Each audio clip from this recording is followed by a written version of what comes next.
Aislada del mundo exterior, Grecia ha progresado hasta un estado de hegemonía total sobre un planeta Tierra devastado por causas desconocidas. Los griegos viven en un Edén, en un estado de perpetuidad clásica que, sin embargo, goza de prodigios propios de las civilizaciones más tecnológicas. Y este nivel de desarrollo se ha logrado por la intercesión de los dioses, que son el centro de toda actividad humana. Los hombres viven para adorarlos.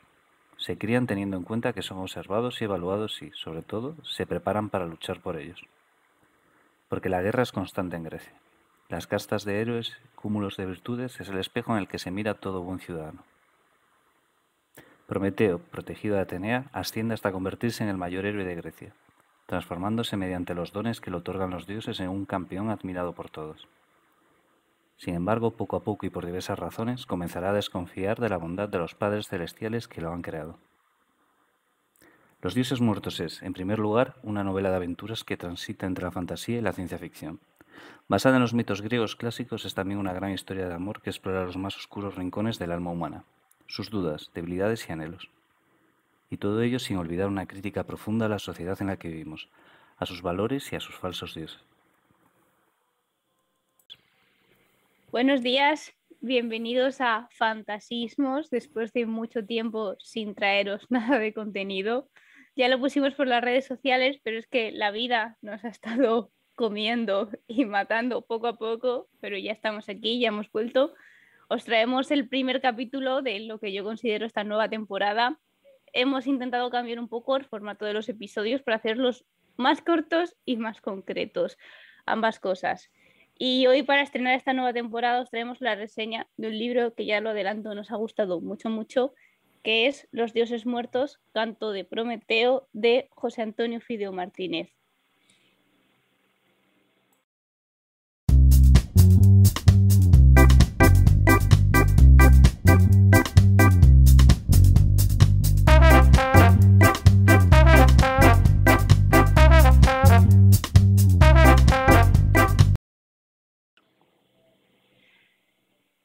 Para empezar, os vamos a contar un poco del autor.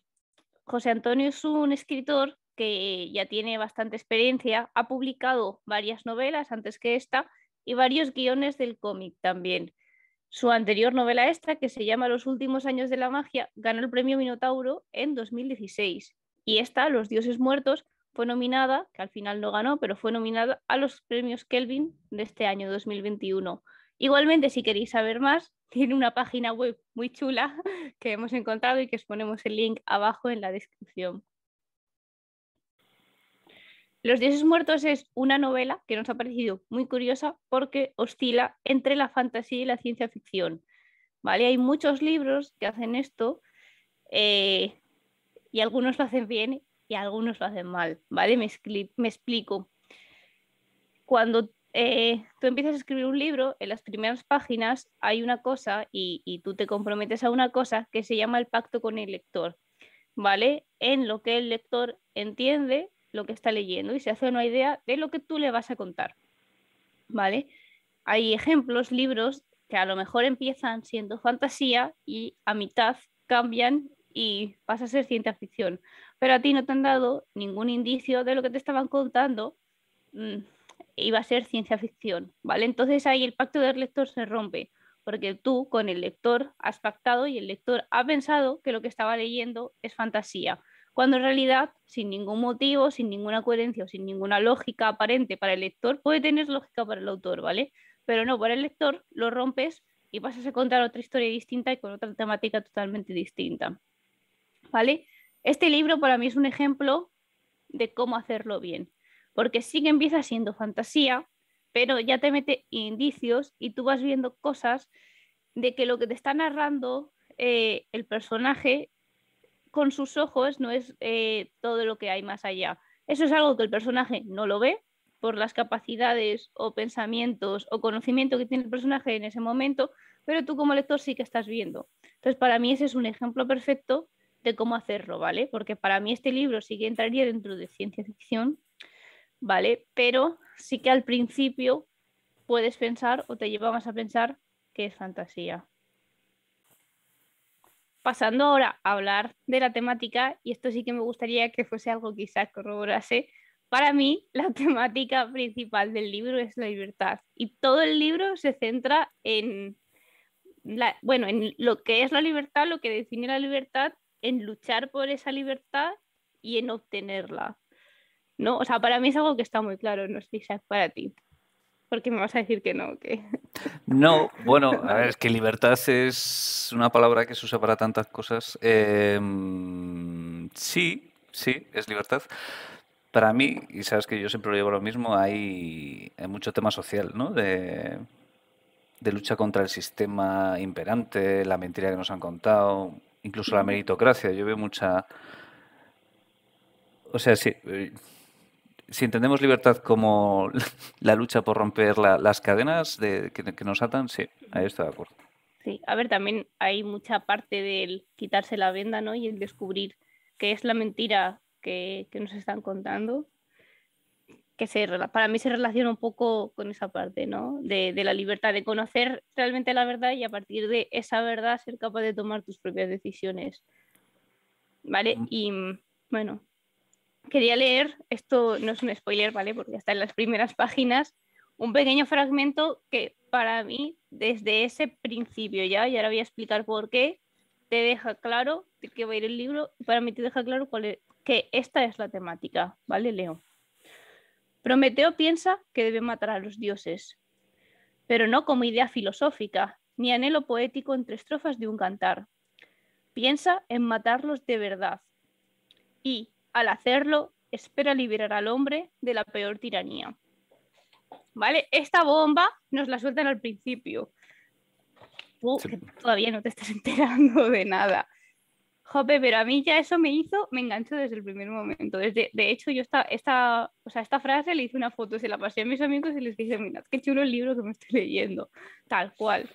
Sí, sí, sí. Y Yo tengo varias citas también ahí de esto porque es que son joyas. O sea, bueno, no queremos hablar de la estructura, pero el estilo que tiene el autor es como de esa epicidad, ¿no? Entonces, de vez en cuando se permite esas joyas de arranques. Y sí, sí, sí, es libertad desde el principio, mezclado con esa epicidad de lucha, ¿no? Constantemente, así que entra solo, sí. sí, sí, es curioso porque aquí en este párrafo te dice que no es un anhelo poético entre las estrofas de un cantar. Luego hablaré más de ello, pero el libro ya está dividido en capítulos que se llaman cantos. Cada capítulo se denomina como canto.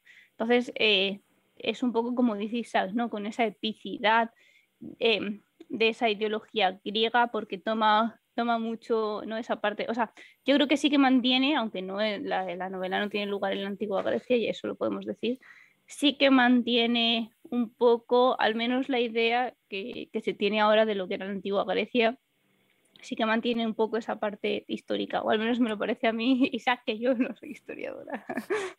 Sí, sí, es tal cual lo has dicho muy bien.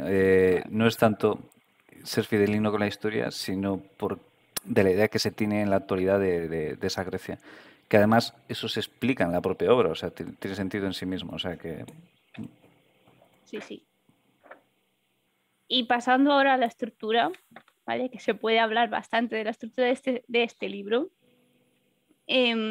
Está escrito en una cosa que se llama en extrema res, ¿vale? Que para explicar lo que es muy sencillo.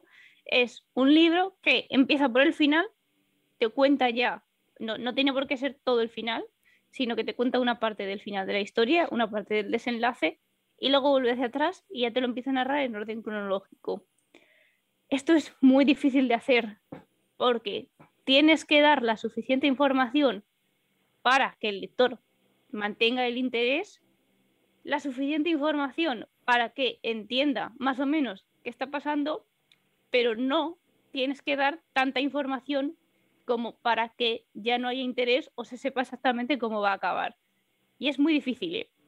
O sea, a mí lo que más mérito tiene es que sea tan coherente, o sea, que no veas una ruptura, ¿no? En plan de empiezas aquí, vuelves al principio de la cronología y cuando vuelves al punto donde es el final, que de verdad sea orgánico y vaya todo seguido, ¿sabes? Que no notes el parón como si estuviera corto pegado. Y impresionante ahí. sí, sí, o sea, de verdad, un ejemplo perfecto de este tipo de estructura. Lo hace muy bien. sobre todo también por lo que dice Isaac, ¿no? Porque hay otros libros en los que a lo mejor ves el pegote. Y aquí, o sea, también algo importante de este tipo de estructuras que yo creo que se ve más en series a lo mejor y en películas que en literatura, es que no te quede forzado, que esta estructura sirva a tu trama y a tu historia. Aquí para mí lo hace, porque tú necesitas saber desde el principio qué estás tratando, porque si no sería muy confuso ese principio en el que los personajes están engañados, entonces tú también te confundirías. Tú sabes desde el principio lo que hay, entonces eso solo hace que el principio donde los personajes están engañados tenga muchísima más potencia. Pero le sirve a eso, no es un pegote que el autor haya pensado voy a empezar por el final para mostrar que soy muy guay Sí. o para que el lector diga qué guay. No, no, sino que de verdad sirve un propósito. Sí, sobre todo para lo que decías al principio del género. O sea, esto es lo que le ayuda. Totalmente de acuerdo. Sí, sí. Y esa parte también lo que decíamos, ¿no? Que esto ayuda mucho al pacto con el lector. Mm, Luego, además, bueno, la novela está dividida en dos libros, no es que sean dos libros por separado, ¿vale? Sino que tiene como dos partes que el autor denomina libros, siendo el libro 1 el mitos y el libro 2 el logos, ¿vale? La parte del mitos es el mito, el cuento, la historia, y el libro 2 el logo es pensamiento-razón. ujú. Esto sé que en filosofía griega tiene como más significado, ¿no? Y se habla mucho, yo he mirado un poquito, ¿no? Pero se habla mucho y se separan ambas partes de que el logos es la filosofía que había en Grecia, el mitos, la parte de los mitos, de los dioses, etcétera, y el cómo ambas cosas se complementaban la una a la otra. No Sí. sé si...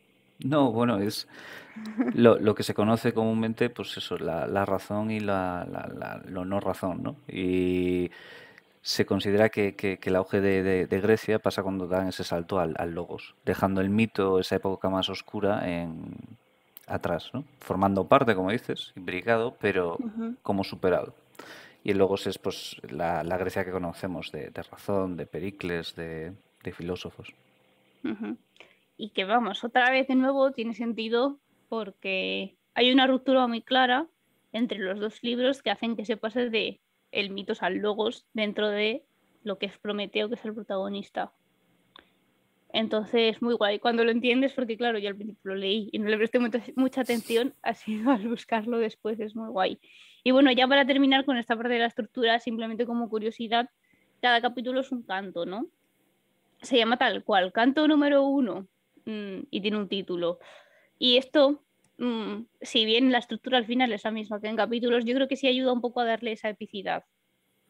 Sí, lo que está haciendo aquí Fideo es emular, ¿no? Las obras épicas y, y ayuda tanto. La genialidad no es que emule la estructura, sino que la estructura está enlazada con toda la narrativa. En plan, todo sirve a lo mismo y todos son simbolismos con la Grecia clásica, con la mitología, la estructura, los nombres, y al final es que entras en ese mito, ¿no?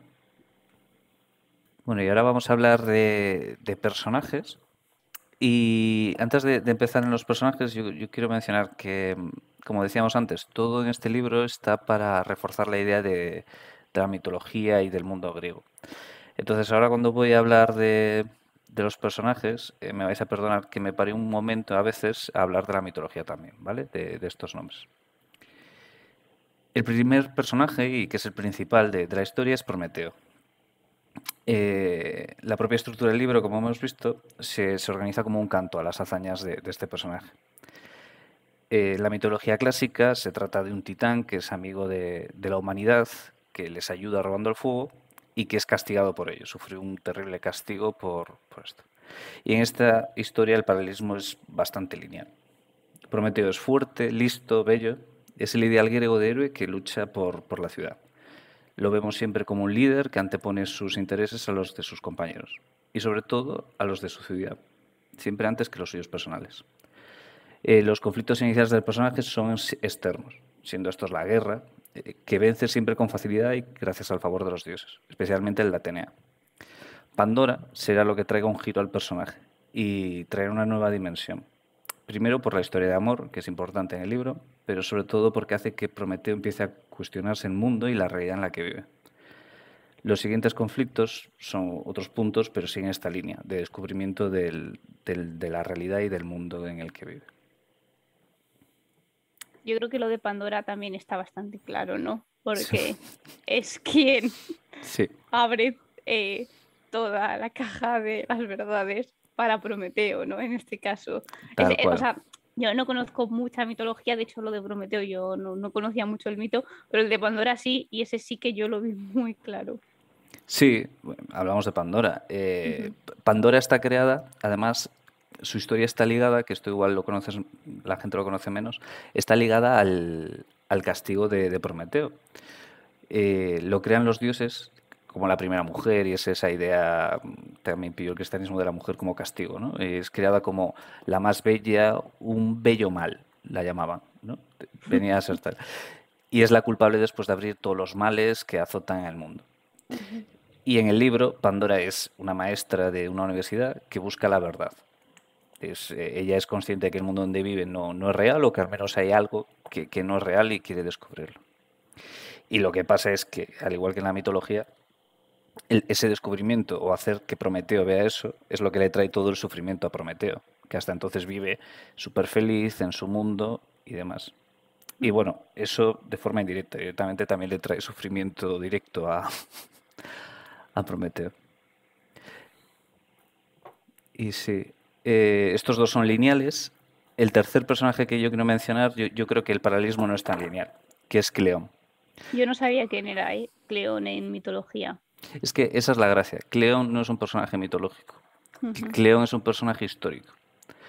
Por eso yo creo que refuerza la idea de... Porque Cleón es el compañero fiel de Prometeo y nos muestra la parte humana de esa historia donde viven dioses y héroes. Y este personaje, sin recibir los dioses, tan solo puede seguir la estela de la gloria de Prometeo, que lo idolatra y por eso hace este canto a Prometeo. Bueno, lo idolatra y está en parte enamorado, incluso yo llegaría a decir. Sí, eso es verdad. Está Él. totalmente Sí, sí. enamorado De él y de Pandora al final. Sí, Sí, sí. sí, totalmente. Y, y claro, esa idea de que es un personaje histórico de verdad, este nombre, en vez de ser un dios, un tal, sino un humano real que conocemos, pues refuerza la idea de que es el punto de vista que está pegado a la realidad y que ve lo otro como algo pues, mágico, ¿no? Y Cleón también es el narrador de toda esta obra, es el que va haciendo el canto a Prometeo. Todos los cantos son narrados por él y desde el punto de vista de Cleón. Por eso Prometeo siempre es como tan guapo, tan bueno, tan listo. ¿Vale? Aparte de que lo es, porque es un héroe, es porque Cleón tiene esa visión de él. A mí me parece muy buena elección de narrador, ¿eh? Además es una narración en presente, lo que te hace engancharte bastante y seguir bastante bien la historia. No sé, y a mí, o sea, tiene sentido porque al final eso, vamos, se ve al principio que Prometeo le dice a Cleón que cuente su historia. Entonces, lo mismo, de nuevo, es una forma y un narrador que sirve a la estructura y sirve a la temática y sirve a la historia. Entonces, para mí está muy, muy bien hecho y en ningún momento queda raro ni se ve raro, a pesar de que Cleón se ve casi como un omnisciente, digamos, que sabe y ve todo Sí. lo que ha visto y ha hecho Prometeo. A mí me parece un poco tramposo a veces eso, pero es verdad que le da explicación. Y yo se lo he comprado. Es verdad que puede haber gente que diga, bueno, un poco tramposo. Pero es verdad que dice en algún momento que se lo contó todo y a través del testimonio de Prometeo, pues Cleón le da su visión sobre... Y como utiliza la estructura de canto, que es como en primera persona, es así, yo creo que está muy bien hecho. Claro, a lo mejor puedes incluso interpretar ya después de leerlo, ¿no? Que Cleón se ha inventado, donde él no lo ha visto, se ha incluso inventado o ha Sí, exaltado a Prometeo, pero está bien, o sea, leyéndolo a mí no me sacó en ningún momento del libro. totalmente. Vale, el siguiente que traigo, yo creo que es el otro coprotagonista, bueno, secundario fuerte, es Atenea. Porque como hemos dicho en este mundo, los dioses forman parte de él y están presentes, aunque bueno, se ven poco, ¿no? Tienen ese pedestal del que bajan pocas veces. Y Atenea es la diosa de la sabiduría, la guerra, pero sobre todo es la diosa de la ciudad, de Atenas, y un poco el símbolo que representa toda Grecia. Porque si nos vamos al mito de Atenea, eh, tiene un poco todos los atributos de la civilización griega, ¿no? Se le han ido metiendo atributos al mito de Atenea hasta que ha tenido todas las virtudes de ser griego. Por eso también puede ser la diosa de la guerra y la sabiduría al mismo tiempo. Atenea es la representación de los dioses, porque sabemos que hay más, pero nosotros, a través de Prometeo, es la única diosa con la que vemos. Es todopoderosa, hermosa, pero sobre todo veleidosa, ¿no? Un poco como esos dioses que son muy humanos, como los griegos. Y aunque al principio se nos muestra con un halo de perfección, a medida que avanza la historia, vamos viendo un poco esos deseos más humanos y bueno, el nervio de Atenea, ¿no? Sí, porque luego al final se la ve celosa, irascible, ¿no? Sí. Sí, yo hay cosas que a veces igual no cuento para no hacer spoilers en cosas, ¿eh? Que es el caso del siguiente personaje. Airleg es un personaje que por la propia trama no puedo decir exactamente qué es, pero que sigue un poco el rol de Atenea también. Es un poco la guía para descubrirle la historia a Prometeo. Siento, pero los spoilers son muy putos. Sí, no vamos a contar mucho de lo que es el final, ¿vale? Porque sí. Está muy guay, así lo descubrís vosotros. Pero bueno, hay dos personajes más que me gustaría contar, que son Vía, muy rapidín, que yo no lo sabía, esto lo he buscado. Vía también en el mito es una semidiosa, creo, no me acuerdo del origen, pero que lucha contra titanes, ¿vale? Como es Prometeo, y que además es la encargada, junto a Hefesto, de castigar a Prometeo, de encadenarlo y cegarlo. Representa el lado violento y fuerte de la feminidad, y en el libro realmente cumple todo esto. De hecho, es el némesis, ¿no?, contra el que lucha constantemente, o el espejo en el que se ve Prometeo. Y es un poco lo que podría ser Prometeo si no hubiera descubierto la verdad, ¿no? En plan, el héroe que vive en su privilegio, que no sabe lo que hay más allá y que solo le preocupan sus intereses más personales. Y bueno, no sé si opinas así, Marta, o cómo veías a este. Sí. Yo tampoco sabía lo de Vía, quién era en la mitología, pero sí, o sea, me parece al final que es un personaje que tú ves como bastante simple, porque al final es una persona a la que han moldeado para ser así de simple. Vía en ningún momento se va a salir de lo que los dioses han construido con ella. Sí. Entonces, sobre todo porque le beneficia, ¿no? Es la idea de si estoy bien es que todo está bien, ¿no? En plan. Y de hecho Vía también se la ve como con mucha contraposición a Pandora, porque de hecho ella al principio es quien sale con Prometeo, hasta que, bueno, no la deja por Pandora, ¿no? Pero deja de estar con ella y empieza a estar con Pandora, y sí que se las ve un poco, pues, la mujer que busca la verdad, ¿no? Y la mujer que vive cómoda en su mentira. Efectivamente. Y por último, Ezequiel, ¿vale? Porque ajeno al mundo privilegiado de los griegos, hay una tierra devastada, y esta es habitada por bárbaros. Ezequiel es el líder de estos, y su misión, casi mesaica, es la de invadir la polis, ¿no? Acabar con estos griegos o tomarla por la fuerza. Es una misión sagrada que le fue entregada. Y en eso también hay reminiscencias con Ezequiel, que es el profeta que, bueno, hablaba de Israel y de Jerusalén y la caída, y que también le había dado la misión también por una visión, que es aquí, lo que le pasa a Ezequiel. Y por esto aquí se sale un poco del mito griego, pero bueno, se va al mito judaico y también enlaza muy bien.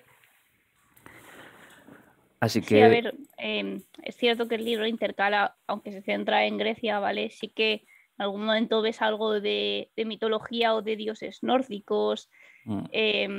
No sé exactamente de dónde eran los otros. Al ser Jade, o sea, yo no me conozco esa mitología, pero yo la interpreto como o china o al menos asiática. O sea, sí, asiática. Sí. Vamos, de hecho se ve en la portada. Que, no sé, a mí es algo que me gustó y que ya te hace desconfiar un poco, porque de repente te mezclan, tú estás con el ojo centrado en Grecia y de repente te meten a dioses nórdicos, y yo creo que funciona, y al final se te da una explicación que tiene bastante sentido, y por esa parte muy bien. Me ha sorprendido ver lo de que los nombres tenían un significado más allá de, ¿no? de lo que hacen en el libro los personajes. Me gusta, porque yo muchos no los conocía, claro. Mm, sí, sí, yo creo que no deja nada al azar con el tema de simbolismos y mitología. Todo está. Esto no lo hemos hablado, pero todos los objetos que salen, todas las armas, aunque son armas que después ves que son medio futuristas o tal, son todas fidelignas al nombre histórico, ¿no? Y Ujú. yo creo que ahí el autor sí, ha hecho un buen trabajo de De investigación. hecho, tienen naves espaciales que se llaman igual que lo que Sí, eran sus barcos. No me acuerdo el nombre, pero trirremes, o sea, sí. sí. Ujú, sí, sí. Y ya pasando a nuestra opinión personal, yo simplemente comentar que es que el libro me parece magnífico. Es que tiene ideas muy buenas, que no son ideas complejas, pero que es que están muy bien hiladas, muy bien hechas. Esa estructura en In Extrema Res a mí me fascina, de verdad, es que está genial construido, tiene muchísimo sentido. También esa oscilación entre fantasía y ciencia ficción está muy bien llevada. Yo nunca había leído un libro donde estuviese tan bien llevado la mezcla de estos dos géneros tan distintos y aparte está muy bien escrito. Tiene frases muy épicas. De hecho, nosotros teníamos alguna señalada que no la hemos querido leer para no hacer spoiler, pero es que no, o sea, solo puedo decir cosas buenas del libro. Yo al final, de hecho, ya también acabé casi llorando. A mí la temática también me llama mucho y me gustó mucho. Y que lo leáis, vamos, que es que no hay más.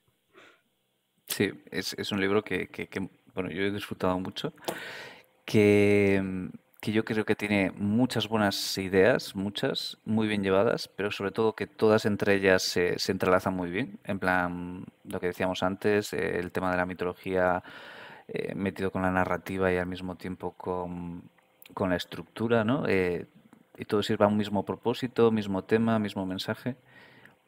A mí me ha gustado mucho. Y os lo recomiendo también encarecidamente.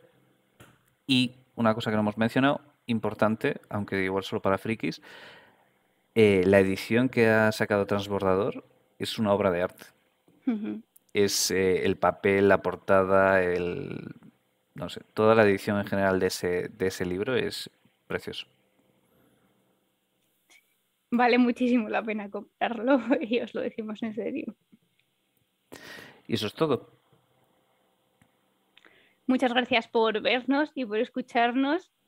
Os prometemos que a partir de ahora vamos a traer más contenido y más vídeos. Yo también lo prometo. Vale. Y nada, hasta luego.